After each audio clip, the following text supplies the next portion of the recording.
But here's the kicker, and I don't think this was planned. I think Trump jumps the gun, right?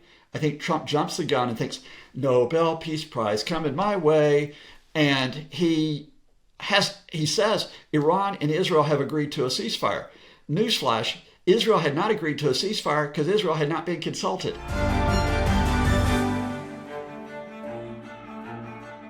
Scott Lucas, Professor of US and International Studies at the Clinton Institute at the University of College Dublin. Thank you so much for joining the Trump Report today. Thank you, Maddie. Is there anything happening out there? I haven't checked in the last hour.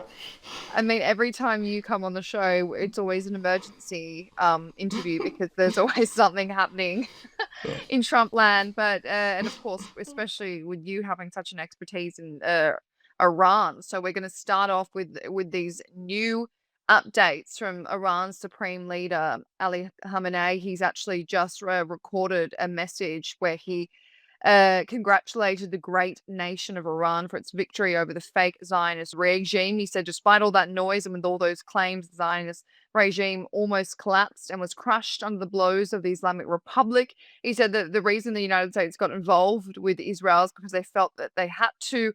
Zionist regime would have been destroyed otherwise. He said, however, Americans did not gain anything from this war. So I want to get your reaction to that, Scott, because Iran is basically saying that they've won this battle. Yeah, Maddie, it's one thing to take a victory lap when you've gotten pummeled for the past 2 weeks. It's another thing to take a victory lap, which is basically inviting folks to come and pummel you again. So when this news broke an hour and a half ago, that the Supreme Leader gave a speech to the nation on TV. Still don't know whether it was from the bunker where he's been trying to avoid assassination or whether he's back in his residence. It was like, okay, you kind of expect that because Iran has survived. The regime has survived. And, for now, the ceasefire is holding and Iranians don't have to fear that they're going to get hit from above or even explosions on the ground. But then, and I know the Supreme Leader is just anti-American and has been all his life, including in the 36 years he's been in power. And I know that he's going to be a little bit ticked off that the Israelis have killed 21 of his 22 military commanders, that they seriously injured his top advisor, a man named Ali Shamkhani. I know he's going to be upset when the Americans came in and tried to hit the nuclear sites. But the language was just like, wait a minute. It's one thing to say you got victory over Israel, yada, yada, yada, dun, dun, dun, dun, dun. They said that every time. Every time we got victory over Israel. By the way, spoiler alert, they have not completely or almost destroyed the Netanyahu government. It's still in power. And without diminishing the fact that as well as several hundred Iranians, that you had maybe 30 to 40 Israelis that were killed, and not diminishing the fact that there were some buildings that were destroyed, Israel's fine. Israel has come out of this in the sense that, not have we survived, but have we broken the Iranian regime. But then it's another thing to say to Donald Trump, and Donald Trump will get this, only days after a combination of forces, including Iran, maneuvered Trump into a ceasefire. It's another thing to taunt him by saying, we gave you a slap in the face, right? We gave you that, we repelled your forces. Because saying that, and if Trump gets a hold of it, it's going to be like, you can imagine what it's going to be. Oh, I thought we had a ceasefire.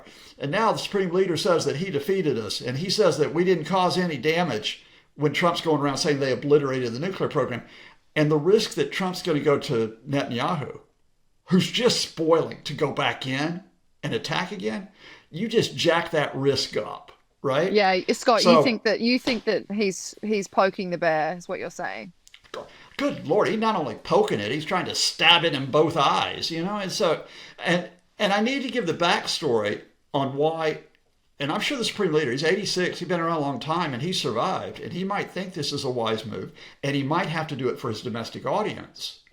But I'm going to give the backstory to why this is very jarring, and that is, when you and I talked last week, our top line was Israel manipulated Donald Trump into joining its war, right? And that's only a week ago. Within 24 hours, then the story became Israel, on Sunday when we talked, it is Israel's manipulated the U.S. into attacking Iran's nuclear facilities. But then, a day after you and I had talked, Trump declares a ceasefire on social media. And the backstory to that is, it wasn't Israel that manipulated him now. It was a completely different set of actors. And I'm just going to list them off and tell you a story, if I may, because I think it's vital. The actors who manipulated Trump into the ceasefire include Iran, the Gulf country of Qatar, the French, and U.S. Secretary of State Marco Rubio. Here's how the story goes. U.S. attack on Saturday night. Still don't know the extent of the damage it caused. We know that it hasn't obliterated Iran's nuclear facilities, but it's caused some damage. But here's the key story. And we'll get into that. The key story we want to focus on is, we were asking, you and I were asking on Sunday, is Iran going to retaliate, right? And I thought Iran would come back politically.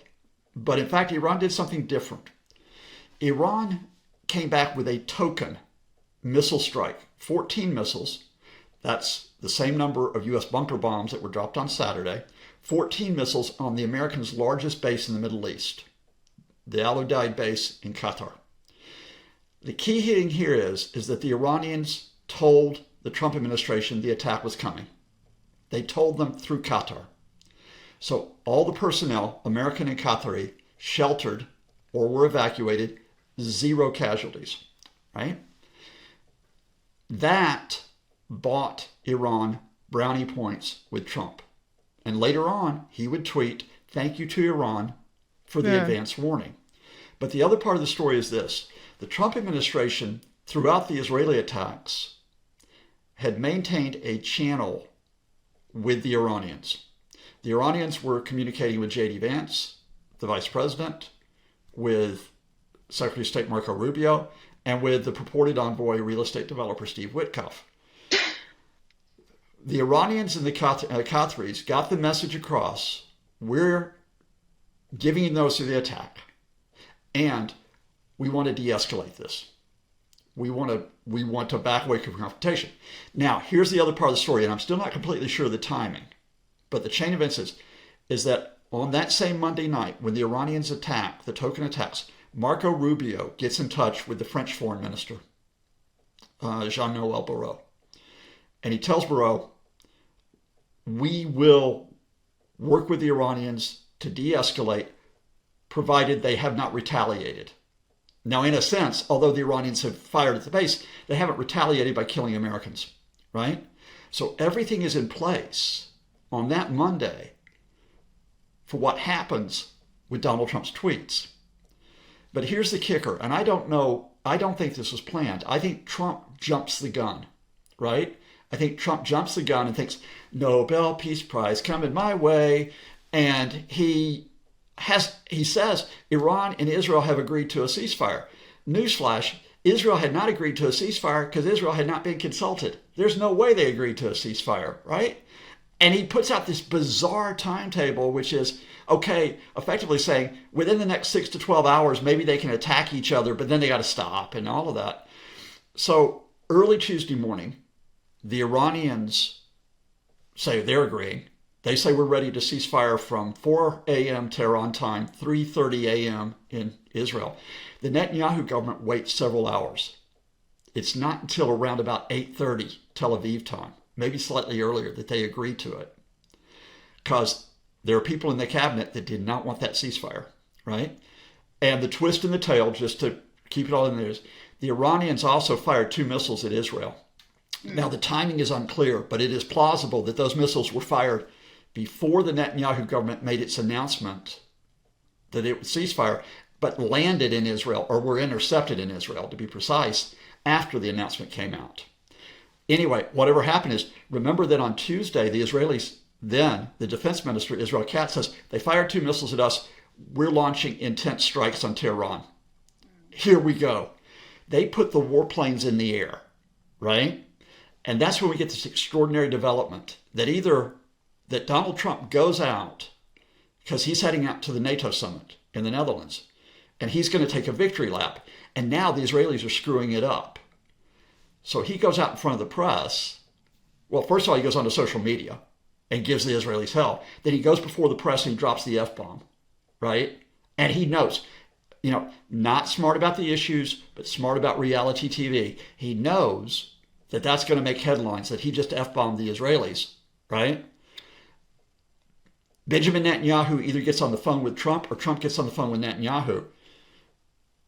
Trump says, turn the planes around. Netanyahu says, oh, can't do it. So sorry. They've gone too far. I can't bring them back. Trump says, and I give Trump credit for this one, he says, all right, well, either Netanyahu offers or Trump says, limit the strikes. And they hit one radar station northeast of Tehran. Not intense strikes. Token strike, right? Ceasefire holds.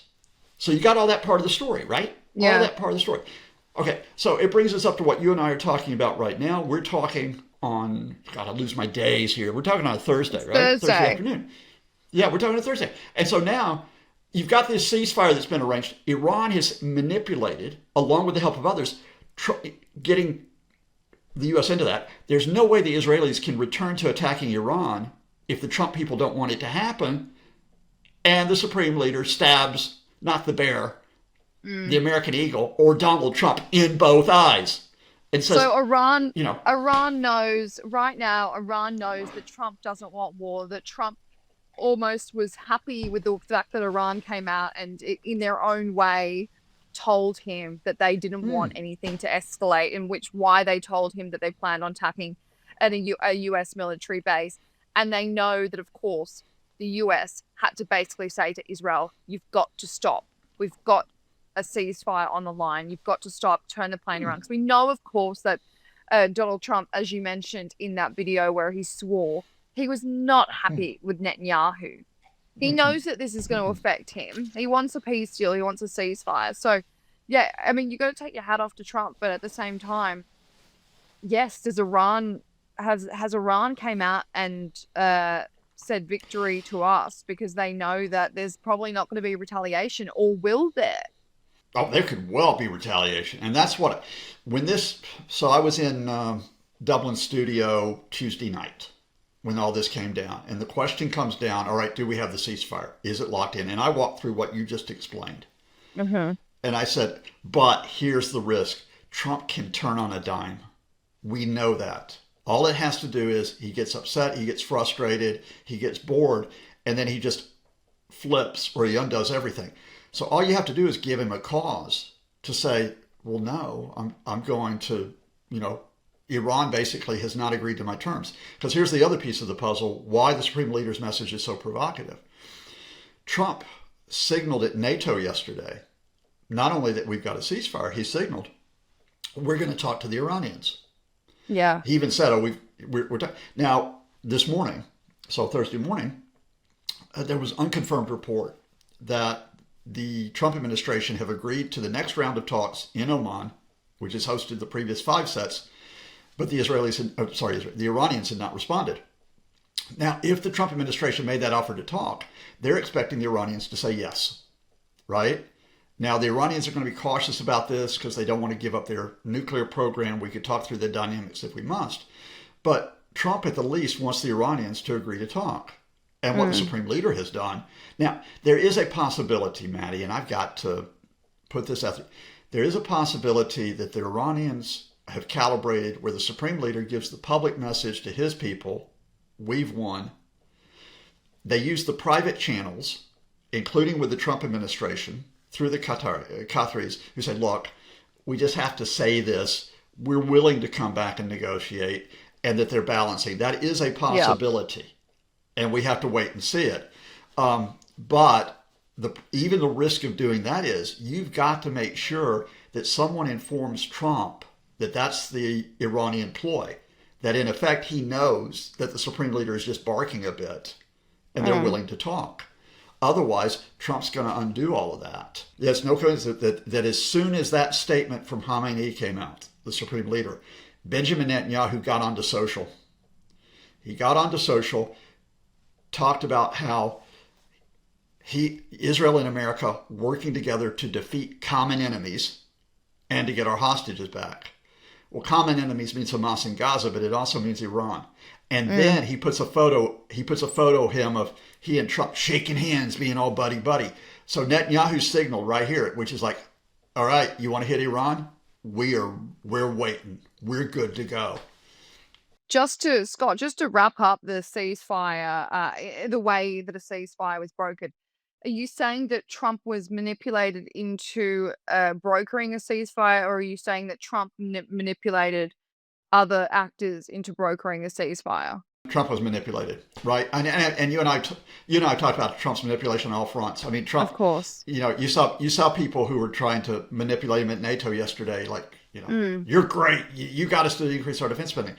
I'm just gonna lay it out because, man, those YouTube commenters, they're gonna hate it. We said that. So here's how the manipulation went down. I'm just gonna repeat it. Those American attacks on Saturday unsettled everybody except the Israelis and maybe Donald Trump. They unsettled people. They unsettled Iran, of course, because their nuclear sites had been hit. They unsettled Qatar because they knew not only would Iran have a chance to retaliate by hitting the U.S. airbase, but that this could be an expanded regional conflict. And if you've got an American airbase there, you're in the firing line, right? And I talked to some people in Qatar yesterday, and I can tell you they were rattled, really rattled by this. Now, if Qatar is rattled, that means the Saudis are also rattled, and the UAE, right? The Gulfies are already rattled. Europeans are rattled, of course, because they had just talked to the Iranians on Friday. And the American administration's rattled. They're rattled because they don't know how much damage they caused. And because I'm pretty sure that in the eyes, not of Trump, but of people in the administration, they wanted this to be a single shot. Yeah. They wanted this to be a single attack, right? They don't, because then you do the single attack and you're telling the Iranians, we could do it again, but you need to compromise now. Well, yeah, I agree with you, Scott. It was quite clear from anyone within the Trump administration or from Donald Trump's entire legacy campaign, I should say, is that they did want this to be a single shot. They wanted it to be a single shot that would uh, almost represent a threat for further escalation from the US's side. But we know that Trump didn't actually want to do that. He could stand up strong. He could say, we can attack you. We have the strongest military in the world.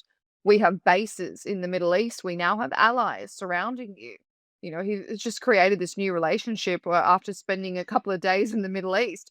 But they didn't want to do that. And he would have had immense backlash from his constituents. But you mentioned how much damage they did in Iran. And I want to get into this because it was an interesting topic you and I did discuss on Sunday. Now, there is so much back and forth over how much damage did the US do when they struck Iran's nuclear facilities. Now, the New York Times, of course, published that report earlier this week that said a leaked intelligence report indicated the US attack on Iran did not destroy their nuclear facilities and only pushed back the program by a couple of months. But then the updates are that the Israeli Atomic Commission has claimed that the attack did, in fact, destroy Fordo's sites, critical infrastructure, and rendered the enrichment facility inoperable. And then we've seen Trump's CIA director back that up and say it's been pushed back by years.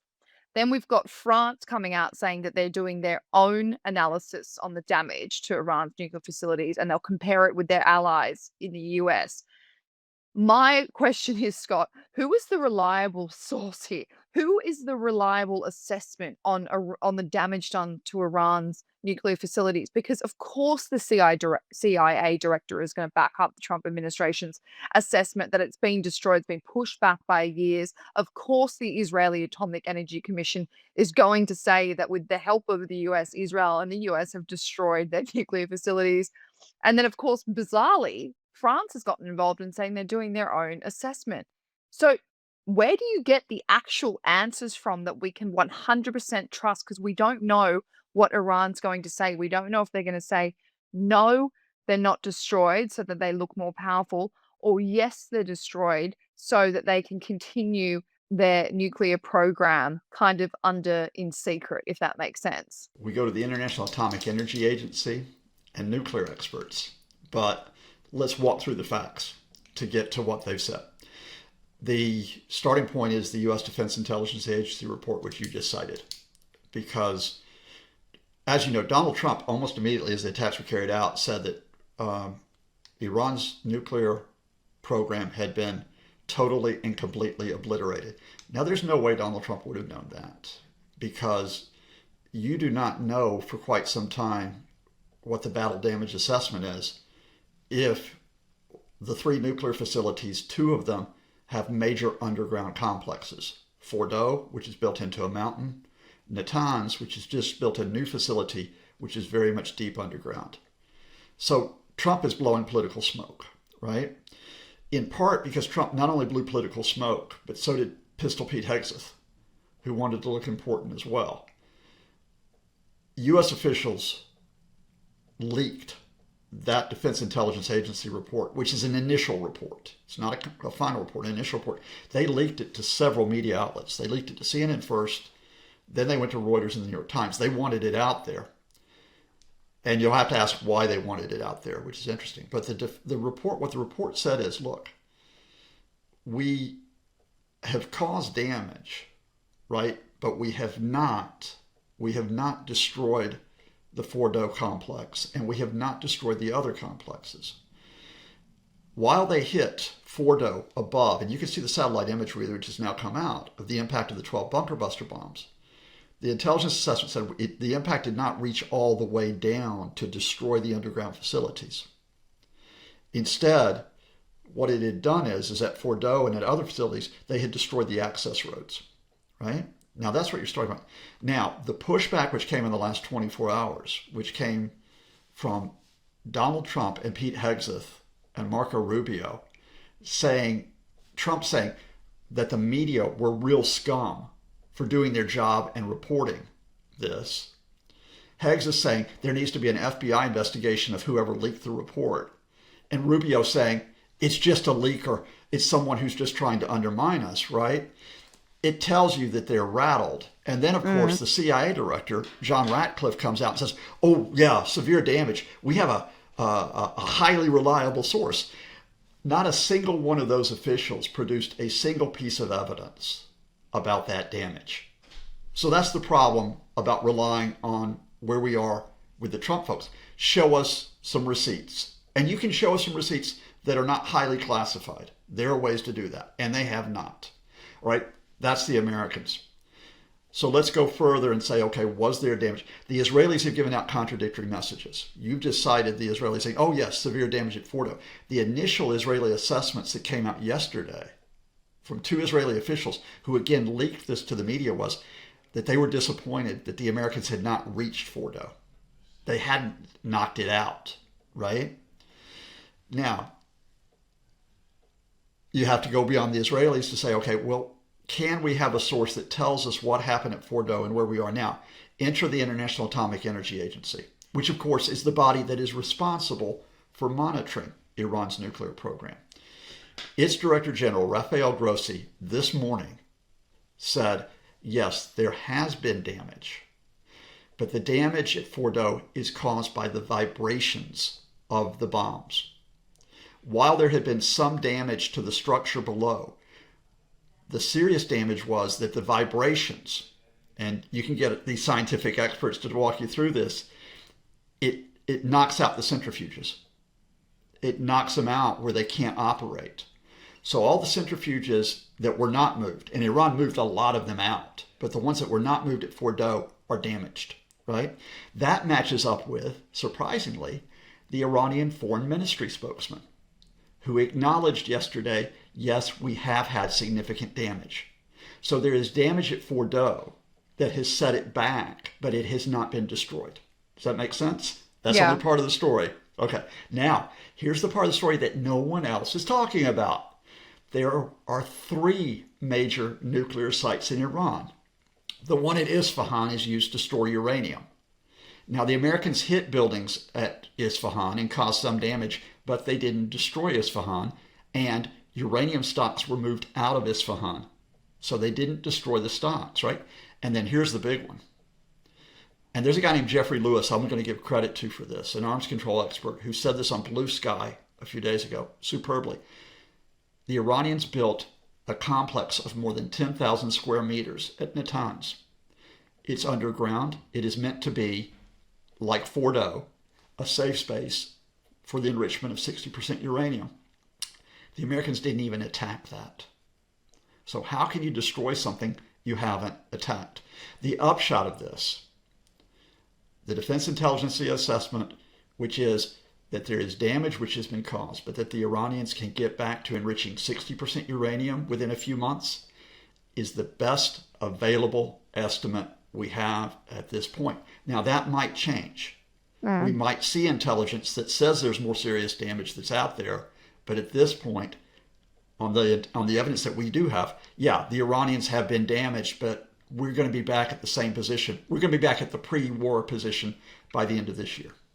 Well, if that's the case, Scott, and Donald Trump and his administration do enter these chats with Iran, that they do say, yes, we'll go into another discussion with you, I wonder if that discussion will turn into that original negotiation where Iran comes to the table and they say, look, we're willing to negotiate the end of our nuclear facilities, our nuclear program. Because the thing that people were worried about with Donald Trump's ceasefire is that they said, yeah, it's all well and good to have a ceasefire, but there's no signed agreement here. There's no negotiation. This is just a ceasefire of no more war, no more attacks. There's no end to the nuclear program. There's no agreement to have peace between Israel and Iran and any other countries that might get involved. So what we would need in these discussions, and Donald Trump did say he had no plans to have this discussion, but now he's coming out and saying that they will have a discussion with Iran whenever they agree to it. So if this happens,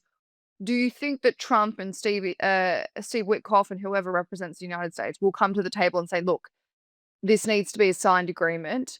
We need it on paper. We need you to shake our hands and say, we are going to end our nuclear program?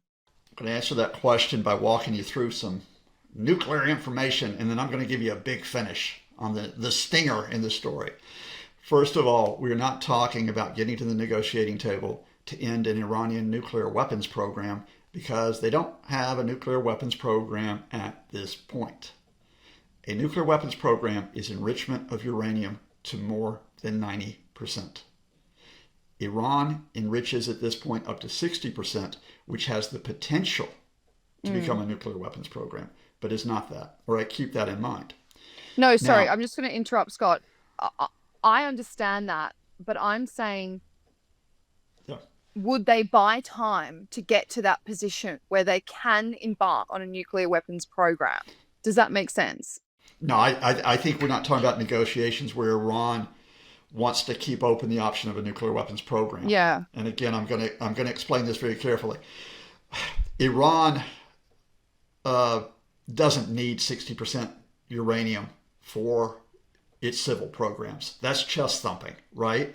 So I think the easy fruit here, the low-hanging fruit, is to get negotiations where the Iranians give up their 60% uranium. In fact, what you want the Iranians to do is to give up their 20% uranium.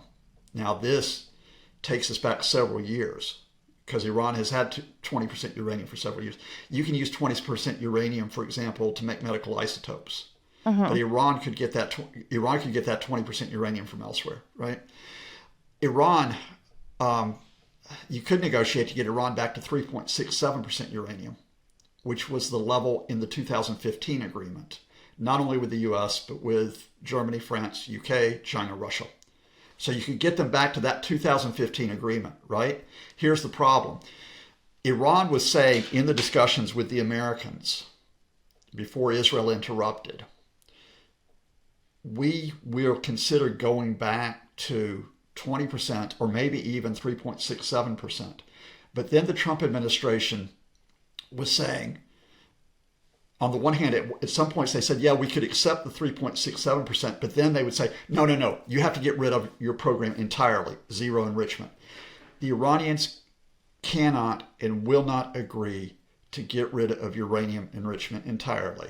Why is that? First of all, you enrich uranium for civil purposes. Iran has nuclear reactors, which are peaceful for nuclear energy. They have the medical isotopes program. You also have other potential civil uses of nuclear energy in transportation, right?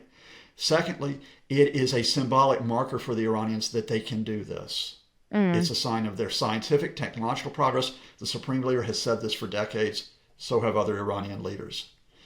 Thirdly, if you ask them to give up their nuclear program entirely and so on, you effectively have asked them to surrender after a war with the Israelis. Now, guess who does have not only a nuclear program, but also has nuclear weapons in the Middle East? Yeah, you got that one. About 150 warheads. Absolutely. So the Iranians are not going to, the Iranians are not going to come to the negotiating table to effectively surrender. And that's the problem that we've got. And the Supreme Leader has made that problem worse today, to get back to where we started, with that, unless they've calibrated that comment, because it's like, we win. And that's we'll come to the table after you acknowledge we won. And it ain't going to happen. All right, here's the stinger in the tail. To wrap it up, what you're really talking about, Maddie, is negotiations to get us back to where we were in 2015, before it all unraveled. How did we get to the point where we are 10 years later, which was an Israeli war with the U.S. alongside it over Iran? We got to it because of the egos of three people. One is the Supreme Leader. The second is Benjamin Netanyahu. The third is Donald Trump. Because who undermined the 2015 agreement? Israel didn't like it. Netanyahu didn't like it. But the person who undid the 2018 agreement was Donald Trump, because he pulled the Americans out. And then he launched comprehensive sanctions. And when he launched comprehensive sanctions, guess what the Iranians did? They resumed the production of 20% uranium. And then by 2021, they could produce 60% uranium. And then they put limits on the inspectors from the IAEA, saying, you can't get access to video cameras. We have to vet your inspectors, threatening to go even further. So the Iranians keep doing this. They keep poking somebody, Israel, the U.S., by putting the 60% uranium out there. And what does Donald Trump do in 2.0? Then he says, I'll negotiate with you. I'll negotiate with you. In other words, Donald Trump is trying to negotiate the agreement that he undid 7 years ago. Jesus. Because, and why did Donald Trump do this? I am going to repeat one of the fundamentals beyond all of this. Donald Trump cannot stand the fact that Barack Obama won the Nobel Peace Prize. And if you don't believe me, because we're going to get the YouTube comments out there, because the haters are going to hate, how can you say that? Donald Trump Jr., that expert on international affairs, this week said, the worst example of affirmative action ever is that the Nobel Peace Prize was given to Barack Obama instead of my dad. Oh my God. Which combines racism, anti-woke stupidity, and Donald Trump's ego in one tweet. Wow, Thank you, Don Jr. What a parting gift, Scott. You're saying that Donald Trump's ego has led to not only the unraveling of an agreement in place, but the fact that he now has to try and bring it back. Yeah, he's got it. Because and the thing, and if he can't bring it back, Maddie, and I got to tell you, there are people in the Trump administration. We heard, we talked about Marco Rubio. They don't want it to go down this way. Iran has been punished. They just want everybody to step back in the administration. But if Trump thinks he's not going to get his peace deal, and he may not get that deal with the Iranians, he's going to be angry. And what happens when Donald Trump gets angry? Then he starts saying stuff, and he starts telling people they can do stuff. And the Israelis are going to try to exploit this, because Israel cannot win its war in Gaza. They're going to return to it. Just today, the Israelis have cut off aid to Gaza again. Hamas is not going to capitulate, but the Israelis are going to keep going through all of this. When they can't win their war in Gaza, what are they going to want to do? Especially with Benjamin Netanyahu still facing trial on bribery charges. They're going to try to hit the Iranians again, or at least try to get the Americans to give them the space to do it. Wow, it is a roundabout situation with these countries, but we'll be watching it closely as we always do. Scott Lucas, thank you so much for joining the Trump Report today. Thank you so much, Maddie.